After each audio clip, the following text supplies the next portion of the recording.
F B are نے non filers کی category ختم کر کے ٹیکسز نہ دینے والوں پر 15 پابندیاں لگانے کا فیصلہ کیا ہے، جن میں سے 5 ابتدائی طور پر لگائی جائیں گی، جن میں جائیداد، گاڑیوں، بین الاقوامی سفر، کرنٹ اکاؤنٹ کھولنے اور میوچل فنڈز میں سرمایہ کاری پر پابندیاں شامل ہیں۔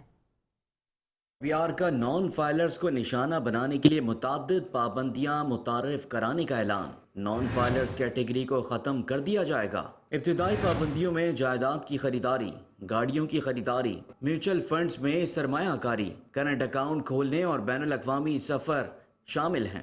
حکومت نان فائلرز کیٹیگری کو ختم کر رہی ہے، جس کا مطلب ہے کہ وہ افراد جو پہلے ان لین دین پر ٹیکس ادا کرنے سے بچنے کے لیے ایک معمولی فیس ادا کرتے تھے، اب ایسا نہیں کر سکیں گے۔ ایف بی آر کے چیئرمین راشد محمود نے انکشاف کیا کہ ٹیکس ریٹرن جمع نہ کروانے والے افراد کے لیے 15 مخصوص سرگرمیوں پر پابندی عائد کی جائے گی، جن میں ابتدائی طور پر 5 کلیدی شعبوں پر توجہ مرکوز کی جائے گی۔ یہ اقدامات ایف بی آر کی تبدیلی کے منصوبے کا حصہ ہیں، جسے وزیر اعظم کی منظوری مل چکی ہے۔ ایک سرکاری عہدیدار نے تصدیق کی کہ اس اقدام کو ایک آرڈیننس کے ذریعے نافذ کیا جائے گا اور ایف بی آر پہلے ہی اس کے قواعد پر کام کر رہی ہے اور قانون کی وزارت کو اس عمل میں شامل کیا جا رہا ہے۔